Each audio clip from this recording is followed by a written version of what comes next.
Hi friends, ಇವತ್ತಿನ ಅದ್ಭುತ ವಿಡಿಯೋಗೆ ನಿಮ್ಮೆಲ್ಲರಿಗೂ ಆತ್ಮೀಯ ಸ್ವಾಗತ. ದುಬೈ ಈ 3 ಅಕ್ಷರಗಳನ್ನು ಕೇಳಿದ ತಕ್ಷಣ ನಮ್ಮ ಕಣ್ಣ ಮುಂದೆ ಬರುವುದು ಏನು? ಕನ್ನಡಿ, ಅರಮನೆಗಳು, ಆಕಾಶವನ್ನು ಮುಟ್ಟುವ ಬುರ್ಜ ಖಲೀಫಾ, ರಾತ್ರಿ ವೇಳೆ ಮಿನುಗುವ ರಸ್ತೆಗಳಲ್ಲಿ ಐಷಾರಾಮಿ ಕಾರುಗಳ ಸಂಚಾರ, ಪ್ರಪಂಚದ ಅತ್ಯಂತ ಶ್ರೀಮಂತ ಶಾಪಿಂಗ್ ಮಾಲ್ಗಳು ಮತ್ತು ಕಿಲೋಮೀಟರ್ ಗಟ್ಟಲೆ ಬಂಗಾರವಿರುವ ಅಂಗಡಿಗಳ ಒಳಪು. ಪ್ರತಿಯೊಬ್ಬ ಭಾರತೀಯ ಯುವಕನ ಎದೆಯಲ್ಲಿ ಆಳವಾಗಿ ಬೇರೂರಿರುವ ಒಂದು ಕನಸು ಇದು. ಒಮ್ಮೆ ದುಬೈಗೆ ಹೋದರೆ ಜೀವನವೇ ಬದಲಾಗುತ್ತದೆ, ನಮ್ಮ ಕಷ್ಟಗಳೆಲ್ಲ ತೀರುತ್ತವೆ, ಕುಟುಂಬ ಸೆಟಲ್ ಆಗುತ್ತದೆ ಎಂದು ಬಲವಾಗಿ ನಂಬುತ್ತಾರೆ. ಆದರೆ ಈ ಅದ್ಭುತವಾದ ಚಿತ್ರಣವನ್ನು ತೋರಿಸುತ್ತಿರುವ ಸೋಷಿಯಲ್ ಮೀಡಿಯಾ ಪೋಸ್ಟ್ಗಳು ಮತ್ತು ಲಕ್ಸುರಿ ಜಾಹೀರಾತುಗಳ ಹಿಂದೆ ಅಡಗಿರುವ ಮತ್ತೊಂದು ಮುಖ ನಿಮಗೆ ಗೊತ್ತೇ? ನಿಜವಾಗಿಯೂ ದುಬೈನಲ್ಲಿ ಭಾರತೀಯರ ಜೀವನವೆಲ್ಲ ಬಂಗಾರವೇನಾ? ರಾತ್ರಿ ವೇಳೆ ಆ ಮಿನುಗುವ ಭವನಗಳ ಕೆಳಗೆ ಕಿಕ್ಕಿರಿದು ತುಂಬಿರುವ ಲೇಬರ್ ಕ್ಯಾಂಪ್ಗಳಲ್ಲಿ ತಮ್ಮ ಕಷ್ಟವನ್ನು ಮಾರಿಕೊಳ್ಳುತ್ತಿರುವ ಸಾವಿರಾರು ಭಾರತೀಯರ ವಾಸ್ತವವೇನು? 50 ಡಿಗ್ರಿ ಬಿಸಿಲಿನಲ್ಲಿ ಕುಟುಂಬಕ್ಕೆ ದೂರವಾಗಿ ಕಪಾಲ ಸಿಸ್ಟಮ್ ಎಂಬ ಸಂಕೋಲೆಗಳಲ್ಲಿ ಬಂದಿಗಳಾಗಿ ಬದಲಾದ ಅವರ ಕಥೆಗಳು ನಿಮಗೆ ತಿಳಿದಿವೆಯೇ? ಇಂದು ನಾವು ಜಗತ್ತು ನೋಡುವ ದುಬೈಯನ್ನು ಅಲ್ಲ, ದುಬೈ ಒಳಗಿರುವ ಭಾರತೀಯರ ಜೀವನ ಸತ್ಯವನ್ನು ನೋಡಲಿದ್ದೇವೆ. ಲಕ್ಷಾಂತರ ಭಾರತೀಯರು ತಮ್ಮ ಕನಸುಗಳನ್ನು ನನಸಾಗಿಸಿಕೊಳ್ಳಲು ಹೋದ ಈ ನಗರದಲ್ಲಿ ಅವರು ಎಂತ ಸವಾಲುಗಳನ್ನು ಎದುರಿಸುತ್ತಿದ್ದಾರೆ, ಅವರ ದಿನನಿತ್ಯದ ಜೀವನ ಹೇಗಿರುತ್ತದೆ, ಅದೆಲ್ಲವನ್ನು ಕೂಡ ಇವತ್ತಿನ ವಿಡಿಯೋದಲ್ಲಿ ಸ್ಪಷ್ಟವಾಗಿ ತಿಳಿದುಕೊಳ್ಳೋಣ ಬನ್ನಿ. ಸೊ ಫ್ರೆಂಡ್ಸ್, ಈ ವಿಡಿಯೋ ತುಂಬಾ ಇಂಟ್ರೆಸ್ಟಿಂಗ್ ಆಗಿದೆ, ಎಲ್ಲಿ ಕೂಡ ಸ್ಕಿಪ್ ಮಾಡದೆ ಪೂರ್ತಿಯಾಗಿ ನೋಡಿ. ಅದಕ್ಕಿಂತ ಮೊದಲು ಈ ವಿಡಿಯೋಗೊಂದು ಲೈಕ್ ನೀಡಿ, ಇನ್ನೂ ಹೆಚ್ಚಿನ ವಿಡಿಯೋ ಮಾಡಲು ನಿಮ್ಮ ಸಪೋರ್ಟ್ ಅನ್ನು ತೋರಿಸಿ. ಆಕರ್ಷಕವಾದ ಮೆನುಗಳ ಹಿಂದಿರುವ ಅಸಲಿ ರಿಯಾಲಿಟಿಯನ್ನು ನೋಡೋಣ. ದುಬೈ ಹೇಗೆ ಹುಟ್ಟಿತು? ಮರುಭೂಮಿಯಿಂದ ಐಶ್ವರ್ಯವಂತ ನಗರವಾಗಿ ಹೇಗೆ ಬದಲಾಯಿತು? ಅಸಲಿಗೆ ಈ ಮರುಭೂಮಿ ನಗರ ಇಷ್ಟು ಕಡಿಮೆ ಸಮಯದಲ್ಲಿ ಇಷ್ಟು ಧನವಂತಳಾಗಿ ಜಗತ್ತಿಗೆ ಒಂದು ಆಕರ್ಷಣಾ ಕೇಂದ್ರವಾಗಿ ಹೇಗೆ ಬದಲಾಯಿತು? ಫ್ರೆಂಡ್ಸ್, ಈ ಅದ್ಭುತವಾದ ಬದಲಾವಣೆಯ ಹಿಂದಿನ ಕತೆ ತುಂಬಾ ಇಂಟ್ರೆಸ್ಟಿಂಗ್ ಆಗಿದೆ. ಕೇವಲ 60-70 ವರ್ಷಗಳ ಹಿಂದೆ ನಾವೀಗ ನೋಡುತ್ತಿರುವ ಈ ಮಿನುಗುವ ನಗರ ಕೇವಲ ಒಂದು ಚಿಕ್ಕ ಮೌನವಾದ ಮರುಭೂಮಿ ಪ್ರದೇಶವಾಗಿತ್ತು. ಆಗಿನ ಕಾಲದಲ್ಲಿ ಇಲ್ಲಿ ದೊಡ್ಡ ಮಟ್ಟದ ಅಭಿವೃದ್ಧಿ ಇರಲಿಲ್ಲ. ದುಬೈ ಜನರ ಮುಖ್ಯ ಜೀವನ ಆಧಾರ ಸಮುದ್ರದಿಂದ ಮುತ್ತುಗಳನ್ನು ತೆಗೆಯುವುದು ಮತ್ತು ಅವುಗಳ ವ್ಯಾಪಾರ ಮಾಡುವುದಾಗಿತ್ತು. ಆ ಸಮಯದಲ್ಲಿ ಆಕಾಶವನ್ನು ಮುಟ್ಟುವ ಭವನಗಳಾಗಲಿ ವಿಶ್ವ ಪ್ರಖ್ಯಾತ ಸುಗಂಧ ದ್ರವ್ಯಗಳ ವ್ಯಾಪಾರವಾಗಲಿ ಇರಲಿಲ್ಲ. ಈಗ ನಾವು ನೋಡುತ್ತಿರುವ ಅದ್ಭುತವಾದ ಗ್ಲಾಮರ್ ಐಷಾರಾಮಿ ಜೀವನ ಅಸಲು ಇರಲೇ ಇಲ್ಲ. ಎಲ್ಲವೂ ಸರಳವಾದ ಮತ್ತು ಬಡತನದಿಂದ ಕೂಡಿದ ಜೀವನವಾಗಿತ್ತು. ಆದರೆ ಈ ಪ್ರದೇಶದ ಹಣೆಬರಹವನ್ನು ಬದಲಿಸಿದ ಮುಖ್ಯವಾದ ಘಟನೆ 1966ರಲ್ಲಿ ನಡೆಯಿತು. 1966ರಲ್ಲಿ ದುಬೈನ ಮರಳಿನ ಅಡಿಯಲ್ಲಿ ಅಪಾರವಾದ ತೈಲ ನಿಕ್ಷೇಪಗಳು ಪತ್ತೆಯಾದವು. ಈ ತೈಲ ಆವಿಷ್ಕಾರ ಒಂದು ದೊಡ್ಡ ತಿರುವು ನೀಡಿತು. ಇಲ್ಲಿಂದ ಈ ನಗರದ ಅದೃಷ್ಟ ಪೂರ್ತಿಯಾಗಿ ಬದಲಾಯಿತು. ತೈಲ ಮಾರಾಟದ ಮೂಲಕ ಬಂದ ಅಪಾರವಾದ ಹಣದಿಂದ ದುಬೈ ಅರಬ್ ದೇಶಗಳಲ್ಲಿ ಅತ್ಯಂತ ಶ್ರೀಮಂತ ಪ್ರದೇಶವಾಗಿ ಮತ್ತು ಶಕ್ತಿವಂತ ಆರ್ಥಿಕ ಕೇಂದ್ರವಾಗಿ ನಿಂತಿತು. ಆದರೆ ಇಲ್ಲಿ ದುಬೈ ಆಡಳಿತಗಾರರು ಒಂದು ಜಾಣತನದ ನಿರ್ಧಾರವನ್ನು ತೆಗೆದುಕೊಂಡರು. ಅವರು ಕೇವಲ ತೈಲದ ಮೇಲೆ ಅವಲಂಬಿತರಾಗದೆ ತಮ್ಮ ದೃಷ್ಟಿಯನ್ನು ಭವಿಷ್ಯದ ಕಡೆಗೆ ತಿರುಗಿಸಿದರು. ತೈಲ ನಿಕ್ಷೇಪಗಳು ಎಂದಾದರೂ ಒಂದು ದಿನ ಖಾಲಿಯಾಗುತ್ತವೆ ಎಂದು ಅರಿತು ತೈಲದ ಹಣವನ್ನು ಟೂರಿಸಂ, ವ್ಯಾಪಾರ ಮತ್ತು ರಿಯಲ್ ಎಸ್ಟೇಟ್ ರಂಗಗಳಲ್ಲಿ ತೊಡಗಿಸಿದರು. ಈ ವ್ಯೂಹಾತ್ಮಕ ನಿರ್ಧಾರವೇ ದುಬೈಯನ್ನು ಜಗತ್ತಿಗೆ ಹೊಸದಾಗಿ ಪರಿಚಯ ಮಾಡಿತು. Burj Khalifa, Palm Island, Dubai Mall ಅಂತಹ ವಿಶ್ವಮಟ್ಟದ ಕಟ್ಟಡಗಳಿಗೆ, ಕನಸಿನ ಪ್ರಾಜೆಕ್ಟ್ ಗಳಿಗೆ ನಾಂದಿ ಆಡಿದರು. ಪ್ರಪಂಚದಾದ್ಯಂತ ಇರುವ ಶ್ರೀಮಂತರನ್ನು, ವ್ಯಾಪಾರಸ್ಥರನ್ನು ಆಕರ್ಷಿಸುವ ಒಂದು ಗ್ಲೋಬಲ್ ಬ್ರ್ಯಾಂಡ್ ಆಗಿ ದುಬೈಯನ್ನು ರೂಪಿಸಿದರು. ಈ ಗೆಲುವಿನ ಹಿಂದಿರುವ ಆರ್ಥಿಕ ತಂತ್ರ ಮತ್ತು ದೂರದೃಷ್ಟಿ ನಿಜಕ್ಕೂ ಅದ್ಭುತವಾದದ್ದು. ಆದರೆ ಫ್ರೆಂಡ್ಸ್, ನಾವು ಮರೆಯಬಾರದು, ಈ ಅದ್ಭುತವಾದ ನಿರ್ಮಾಣಗಳೆಲ್ಲವೂ ಕೇವಲ ಹಣದಿಂದ ಮಾತ್ರವಲ್ಲ, ಸಾವಿರಾರು ಕಾರ್ಮಿಕರ ಬೆವರು, ಕಷ್ಟ ಮತ್ತು ತ್ಯಾಗಗಳ ಅಡಿಪಾಯಗಳ ಮೇಲೆ ನಿಂತಿವೆ. ದುಬೈ ಆಡಳಿತಗಾರರು ಎಷ್ಟೋ ಜಾಣತನದಿಂದ Burj Khalifa, Palm Jumeirah, Dubai Mall ಅಂತಹ ಕಣ್ಣು ಕುಕ್ಕುವ ಕಟ್ಟಡಗಳನ್ನು ನಿರ್ಮಿಸಿದರು. ಈ ನಿರ್ಮಾಣಗಳು ದುಬೈಯನ್ನು ಕೇವಲ ಒಂದು ನಗರವನ್ನಾಗಿ ಅಲ್ಲದೆ ಪ್ರಪಂಚದಾದ್ಯಂತ ಶ್ರೀಮಂತರು ಬಂದು ತಮ್ಮ ಹಣವನ್ನು ಖರ್ಚು ಮಾಡುವ ಒಂದು ವಿಶ್ವಮಟ್ಟದ ಬ್ರಾಂಡ್ ಆಗಿ ಬದಲಾಯಿಸಿದವು. ಆದರೆ ಈ ಮಿನುಗು ಮತ್ತು ಐಷಾರಾಮಿಗಳ ಹಿಂದೆ ಒಂದು ಕತ್ತಲೆಯ ಸತ್ಯ ಅಡಗಿದೆ. ಆ ಸತ್ಯವೇನೆಂದರೆ, ಈ ಅದ್ಭುತ ಕಟ್ಟಡಗಳ ಅಡಿಪಾಯಗಳು ಲಕ್ಷಾಂತರ ಕಾರ್ಮಿಕರ ಬೆವರು, ಕಷ್ಟ ಮತ್ತು ರಕ್ತದಿಂದ ಒದ್ದೆಯಾಗಿವೆ ಎಂಬುದು. ಈ ಭಾಗವನ್ನು ಯಾವ ಟೂರಿಸ್ಟ್ ಗೈಡ್ ಕೂಡ ತೋರಿಸುವುದಿಲ್ಲ, ಯಾವ ಲಕ್ಸುರಿ ಜಾಹೀರಾತಿನಲ್ಲೂ ಕಾಣಿಸುವುದಿಲ್ಲ. ನೀವು ಸೋಷಿಯಲ್ ಸೋಷಿಯಲ್ ಮೀಡಿಯಾದಲ್ಲಿ ನೋಡುವ ಬುರ್ಜ ಖಲೀಫಾ ಪ್ರಪಂಚದಲ್ಲಿ ಅತ್ಯಂತ ಎತ್ತರವಾದ ಕಟ್ಟಡ.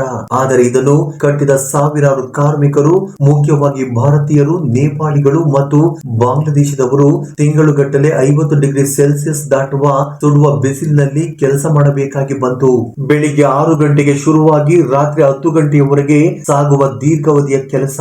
ಇದಕ್ಕೆ ಪ್ರತಿಫಲವಾಗಿ ಅವರಿಗೆ ಸಿಗುವುದು ತಿಂಗಳಿಗೆ ಕೇವಲ 18,000ದಿಂದ 22,000 ರೂಪಾಯಿಗಳು ಮಾತ್ರ. ಈ ಮೊತ್ತ ಅವರ ಕುಟುಂಬಕ್ಕೆ ಕಳುಹಿಸಲು ಮತ್ತು ಅವರ ಕಷ್ಟಕ್ಕೆ ಏನೇನು ಸಾಲದು. ಅಷ್ಟೇ ಅಲ್ಲ, ಎಷ್ಟೋ ಕಾರ್ಮಿಕರ ಪಾಸ್ಪೋರ್ಟ್ ಗಳನ್ನು ಕಂಪನಿಗಳೇ ವಶಪಡಿಸಿಕೊಳ್ಳುತ್ತವೆ. ಇದರಿಂದ ಅವರು ತಮ್ಮ ಕೆಲಸವನ್ನು ಅಥವಾ ದೇಶವನ್ನು ಬಿಟ್ಟು ಓಡಿ ಹೋಗದಂತೆ ತಡೆಯಲು ಕಂಪನಿಗಳಿಗೆ ಸಾಧ್ಯವಾಗುತ್ತದೆ. ಈ ಕಾರ್ಮಿಕರು ವಾಸಿಸುವ ಲೇಬರ್ ಕ್ಯಾಂಪ್ಗಳ ಕೊಠಡಿಗಳು ತುಂಬಾ ಇಕ್ಕಟ್ಟಾಗಿ ಮತ್ತು ದಯನೀಯವಾಗಿರುತ್ತವೆ. ಚಿಕ್ಕ ಕೋಣೆಯಲ್ಲಿ 8ರಿಂದ 10 ಜನ ಒಟ್ಟಿಗೆ ವಾಸ ಮಾಡಬೇಕಾಗುತ್ತದೆ. ಅವರಿಗೆ ಕನಿಷ್ಠ ಎಸಿ ಸೌಲಭ್ಯವಿರುವುದಿಲ್ಲ. ಅತ್ಯಂತ ಬೇಸರದ ವಿಷಯವೇನೆಂದರೆ, ಕೆಲವು ವರದಿಗಳ ಪ್ರಕಾರ ಪ್ರತಿ ವರ್ಷ ನೂರಾರು ವಿದೇಶಿ ಕಾರ್ಮಿಕರು, ಮುಖ್ಯವಾಗಿ ಭಾರತೀಯರು, ನಿರ್ಮಾಣ ಕಾಮಗಾರಿಗಳಲ್ಲಿನ ಅಪಘಾತಗಳಿಂದ ಅಥವಾ ವಿಪರೀತ ಬಿಸಿಲು, ಸರಿಯಾದ ವಿಶ್ರಾಂತಿ ಇಲ್ಲದಿರುವ ಕಾರಣಗಳಿಂದ ಪ್ರಾಣ ಕಳೆದುಕೊಳ್ಳುತ್ತಿದ್ದಾರೆ. ಆದರೆ ಈ ಸಾವುಗಳು ಮತ್ತು ಅದಕ್ಕೆ ಕಾರಣಗಳು ಸರ್ಕಾರದ ಯಾವುದೇ ದಾಖಲೆಗಳಲ್ಲಿಯೂ ಎಲ್ಲಿಯೂ ನಮೂದಾಗುವುದಿಲ್ಲ. ಏಕೆಂದರೆ ದುಬೈ ಸರ್ಕಾರ ಈ ಕಹಿ ಸತ್ಯಗಳನ್ನು ಜಗತ್ತಿಗೆ ತಿಳಿಸಲು ಇಷ್ಟಪಡುವುದಿಲ್ಲ. ಇಲ್ಲಿ ಮೀಡಿಯಾ ಸಂಪೂರ್ಣವಾಗಿ ನಿಯಂತ್ರಣದಲ್ಲಿರುತ್ತದೆ. ಯಾವುದೇ ಒಂದು ನಕಾರಾತ್ಮಕ ಸುದ್ದಿ ಕೂಡ ಹೊರಗೆ ಬರದಂತೆ ಕಟ್ಟುನಿಟ್ಟಿನ ಕ್ರಮಗಳನ್ನು ತೆಗೆದುಕೊಳ್ಳುತ್ತಾರೆ. ದುಬೈ ಇಮೇಜ್ ಅನ್ನು ಜಗತ್ತಿಗೆ ಒಂದು ನಕಲಿ ಸ್ವರ್ಗದಂತೆಯೇ ನಿರಂತರವಾಗಿ ಪ್ರದರ್ಶಿಸುತ್ತಾರೆ. ಅಷ್ಟೇ ಅಲ್ಲ, ದುಬೈ ಇಸ್ಲಾಮಿಕ್ ನಗರ, ಕಠಿಣವಾದ ಕಾನೂನುಗಳು ಇರುತ್ತವೆ ಅಂದುಕೊಳ್ಳುತ್ತೇವೆ. ಆದರೆ ರಾತ್ರಿ ಆಗುತ್ತಿದ್ದಂತೆ ಈ ನಗರದ ಕೆಲವು ಬೀದಿಗಳಲ್ಲಿ, ಕ್ಲಬ್ಗಳಲ್ಲಿ ಕ್ಯಾಮರಾ ಕಣ್ಣಿಗೆ ಸಿಗದ ಪ್ರಪಂಚಗಳು ನಡೆಯುತ್ತವೆ. ಅನೇಕ ವರದಿಗಳ ಪ್ರಕಾರ ಇಲ್ಲಿ ಹ್ಯೂಮನ್ ಟ್ರಾಫಿಕಿಂಗ್ ಮತ್ತು ಸೆಕ್ಸ್ ಟ್ರೇಡ್ ನ ಸೀಕ್ರೆಟ್ ನೆಟ್ವರ್ಕ್ ಗಳು ಕೆಲಸ ಮಾಡುತ್ತಿವೆ. ಆಫ್ರಿಕಾ, ಏಷ್ಯಾ, ಪೂರ್ವ ಯುರೋಪಿಯನ್ ದೇಶಗಳಿಂದ ಅನೇಕ ಮಹಿಳೆಯರನ್ನು ಮಾಡೆಲಿಂಗ್ ಅಥವಾ ಹೋಟೆಲ್ ಕೆಲಸದ ಹೆಸರಿನಲ್ಲಿ ಕರೆತಂದು ಬಲವಂತವಾಗಿ ಕತ್ತಲೆ ಕೂಪಕ್ಕೆ ತಳ್ಳುತ್ತಿದ್ದಾರೆ. ಇನ್ನು ದುಃಖದ ಸಂಗತಿ ಎಂದರೆ, ಈ ಮಹಿಳೆಯರು ಸಹಾಯಕ್ಕಾಗಿ ಪೊಲೀಸರ ಹತ್ತಿರ ಹೋದರೂ ಅನೇಕ ಬಾರಿ ಅವರನ್ನೇ ಜೈಲಿಗೆ ಹಾಕುತ್ತಾರೆ. ಇಲ್ಲಿ ಕಾನೂನುಗಳು ಕಠಿಣವಾಗಿರುವಂತೆ ಕಂಡರೂ ನಿಜಕ್ಕೂ ಅವು 2 ಮುಖಗಳನ್ನು ಹೊಂದಿರುತ್ತವೆ. ಒಂದು ಶ್ರೀಮಂತರು ಮತ್ತು ಬಿಸಿನೆಸ್ ಮ್ಯಾನ್ ಗಳಿಗಾಗಿ, ಇನ್ನೊಂದು ಬಡ ಕಾರ್ಮಿಕರಿಗಾಗಿ. ಒಬ್ಬ ವಿದೇಶಿ ವ್ಯಾಪಾರಿ ತಪ್ಪು ಮಾಡಿದರೆ ಈ ಕೇಸ್ ಅನ್ನು ಹಣ ಮತ್ತು ಪ್ರಭಾವದಿಂದ ಸುಲಭವಾಗಿ ಮುಚ್ಚಿ ಹಾಕುತ್ತಾರೆ. ಆದರೆ ಒಬ್ಬ ಕಾರ್ಮಿಕ ತನ್ನ ಮಾಲೀಕನೊಂದಿಗೆ ಸಣ್ಣ ಜಗಳ ಮಾಡಿಕೊಂಡರೂ ನೇರವಾಗಿ ಜೈಲು ಅಥವಾ ಗಡೀಪಾರು ತಪ್ಪಿದ್ದಲ್ಲ.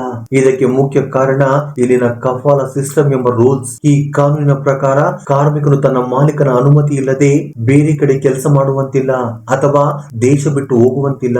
ಅಂದರೆ ಕಾನೂನುಬದ್ಧವಾಗಿ ಅವನು ತನ್ನ ಮಾಲೀಕನ ಬಳಿ ಒಬ್ಬ ಬಂದಿಯಂತೆಯೇ ಬದುಕಬೇಕಾಗುತ್ತದೆ. ಫ್ರೆಂಡ್ಸ್, ಕೊನೆಗೆ ನಾವು ಇನ್ಸ್ಟಾಗ್ರಾಮ್ ನಲ್ಲಿ ನೋಡುವ ಗೋಲ್ಡನ್ ಕಾರುಗಳು, ಲಕ್ಸುರಿ ಬೀಚ್ಗಳು, ಐಷಾರಾಮಿ ಜೀವನ, ಇದು ದುಬೈನ ಕೇವಲ 10% ಸತ್ಯ ಮಾತ್ರ. ಉಳಿದ 90% ಎಂಬುದು ಕಾಣಿಸದ ದುಬೈ. ಅಲ್ಲಿ ಮನುಷ್ಯ ಕೇವಲ ಒಂದು ಯಂತ್ರವಾಗಿ ಬದಲಾಗುತ್ತಾನೆ. ಅಲ್ಲಿ ಬೆವರೇ ಕರೆನ್ಸಿ. ಪ್ರತಿ ನಗುವಿನ ಹಿಂದೆ ಒಂದು ಬಲವಂತ ಅಡಗಿರುತ್ತದೆ. ದುಬೈ ಮತ್ತು UAEಗಳಲ್ಲಿ ಪ್ರತಿ ವರ್ಷ ಸುಮಾರು 30 ಲಕ್ಷ ಭಾರತೀಯ ಕಾರ್ಮಿಕರು ಕೆಲಸ ಮಾಡಲು ಬರುತ್ತಾರೆ. ಇವರು ಕೇವಲ ತಮಗಾಗಿ ಮಾತ್ರವಲ್ಲ, ಭಾರತದಲ್ಲಿರುವ ತಮ್ಮ ಕುಟುಂಬಗಳಿಗಾಗಿ, ಅವರ ಒಳ್ಳೆಯ ಭವಿಷ್ಯಕ್ಕಾಗಿ, ಸಾಲಗಳನ್ನು ತೀರಿಸುವುದಕ್ಕಾಗಿ ಎಷ್ಟೋ ಕನಸುಗಳೊಂದಿಗೆ ಈ ಮರುಭೂಮಿ ದೇಶಕ್ಕೆ ಬರುತ್ತಾರೆ. ಭಾರತದಲ್ಲಿರುವ ಅವರ ಕುಟುಂಬದವರು ತಮ್ಮ ಮಗ ವಿದೇಶದಲ್ಲಿ ರಾಜನಂತ ಜೀವನ ನಡೆಸುತ್ತಿದ್ದಾನೆ, ಲಕ್ಷಗಟ್ಟಲೆ ಸಂಪಾದಿಸುತ್ತಾನೆ ಎಂದು ಬಲವಾಗಿ ನಂಬುತ್ತಾರೆ. ಆದರೆ ಇಲ್ಲಿನ ಸತ್ಯ ತುಂಬಾ ಕಠಿಣವಾಗಿರುತ್ತದೆ. ಎಷ್ಟೋ ಕಾರ್ಮಿಕರು ತಿಂಗಳುಗಟ್ಟಲೆ ತಮ್ಮ ಮನೆಗೆ ಹಣ ಕಳುಹಿಸಲು ಸಾಧ್ಯವಾಗುವುದಿಲ್ಲ. ಏಕೆಂದರೆ ಅವರಿಗೆ ಬರುವ ಕಡಿಮೆ ಸಂಬಳ ಇಲ್ಲಿನ ವಸತಿ, ಊಟ, ಪ್ರಯಾಣದಂತ ನಿತ್ಯದ ಖರ್ಚುಗಳಿಗೆ ಸರಿದೂಗುತ್ತದೆ. ವರ್ಷಾನುಗಟ್ಟಲೆ ಕಷ್ಟಪಟ್ಟು ತಮ್ಮ ದೇಶಕ್ಕೆ ಹಿಂತಿರುಗಿ ಹೋಗುವಾಗ ಅವರು ತಮ್ಮೊಂದಿಗೆ ತೆಗೆದುಕೊಂಡು ಹೋಗುವುದು ಕೇವಲ ವಿಪರೀತ ಸುಸ್ತು, ಮಾನಸಿಕ ಒತ್ತಡ ಮತ್ತು ಅಪೂರ್ವವಾಗಿ ಉಳಿದು ಹೋದ ಕನಸುಗಳನ್ನು ಮಾತ್ರ. ಹಾಗಾದ್ರೆ ದುಬೈ ಒಂದು ಕೆಟ್ಟ ನಗರವೇ? ಇಲ್ಲ, ದುಬೈ ನಗರ ಸ್ವತಃ ಕೆಟ್ಟದ್ದಲ್ಲ. ಸಮಸ್ಯೆ ಆ ನಗರವನ್ನು ನಡೆಸುವ ವ್ಯವಸ್ಥೆಯಲ್ಲಿದೆ. ಆ ವ್ಯವಸ್ಥೆ ಮನುಷ್ಯನನ್ನು ಕೇವಲ ಹಣ ಸಂಪಾದಿಸಲು ಬಳಸುವ ಒಂದು ಸಾಧನವನ್ನಾಗಿ ಮಾತ್ರ ನೋಡುತ್ತದೆ. ಈ ವ್ಯವಸ್ಥೆ ಬಡ ಕಾರ್ಮಿಕರ ಬೆವರನ್ನು, ಕಷ್ಟವನ್ನು ದೋಚಿಕೊಂಡು ಅದರಿಂದ ಶ್ರೀಮಂತರಿಗಾಗಿ ಒಂದು ಲಕ್ಸುರಿ ಪ್ರಪಂಚವನ್ನು ನಿರ್ಮಿಸುತ್ತಿದೆ. ದುಬೈ ಒಂದು ಕನ್ನಡಿಯಂತಹದ್ದು. ಈ ಕನ್ನಡಿ ಏನು ತೋರಿಸುತ್ತಿದೆ ಎಂದರೆ, ಒಂದು ಸಮಾಜದಲ್ಲಿ ಕೇವಲ ಶ್ರೀಮಂತಿಕೆ ಪ್ರದರ್ಶನ ಮತ್ತು ಹಣದ ಮೇಲೆಯೇ ದೃಷ್ಟಿ ಇಟ್ಟಾಗ ಆ ಸಮಾಜದಲ್ಲಿ ಮಾನವೀಯತೆ ಮತ್ತು ಬಡವರ ಬೆಲೆ ಎಲ್ಲೋ ಕಳೆದು ಹೋಗುತ್ತದೆ. ಅದಕ್ಕೆ ಮುಂದಿನ ಬಾರಿ ನೀವು ದುಬೈನ ಮಿನುಗುಗಳನ್ನು ನೋಡಿದಾಗ ಒಂದು ಕ್ಷಣ ನಿಂತು ಯೋಚಿಸಿ. ಈ ಅದ್ಭುತವಾದ ಬೆಳಕಿನ ಹಿಂದೆ ಎಷ್ಟೋ ಕತ್ತಲೆ ಅಡಗಿದೆ, ಎಷ್ಟೋ ಅಮಾಯಕ ಕನಸುಗಳು ಮರಳಿನಲ್ಲಿ ಹೂತು ಹೋಗಿದೆ. ಹೋಗಿವೆ. ಎಷ್ಟೋ ನಗುಗಳು ಕೇವಲ ಬಲವಂತದ ಕಾರಣದಿಂದ ಮಾತ್ರ ತುಟಿಗಳ ಮೇಲೆ ಕಾಣುತ್ತಿವೆ. ದುಬೈ ಕೇವಲ ಒಂದು ಪ್ರವಾಸಿ ತಾಣವಲ್ಲ, ಸಾವಿರಾರು ಭಾರತೀಯರ ತ್ಯಾಗಗಳಿಂದ ನಿರ್ಮಿಸಲ್ಪಟ್ಟ ಒಂದು ನೈಜ ಕಥೆ. ಫ್ರೆಂಡ್ಸ್, ಈ ವಿಡಿಯೋದಲ್ಲಿನ ವಾಸ್ತವಗಳು ನಿಮಗೆ ಇಂಟ್ರೆಸ್ಟಿಂಗ್ ಅನ್ಸಿದ್ರೆ ಈ ವಿಡಿಯೋವನ್ನ ಲೈಕ್ ಮಾಡಿ. ಇನ್ನಷ್ಟು ಇಂಟ್ರೆಸ್ಟಿಂಗ್ ಕಥೆಗಳಿಗಾಗಿ ನಮ್ಮ ಚಾನೆಲ್ ಅನ್ನು ಸಬ್ಸ್ಕ್ರೈಬ್ ಮಾಡಿಕೊಳ್ಳುವುದರ ಮೂಲಕ ನಿಮ್ಮ ಸಪೋರ್ಟ್ ಅನ್ನು ತಿಳಿಸಿ. Thank you for watching.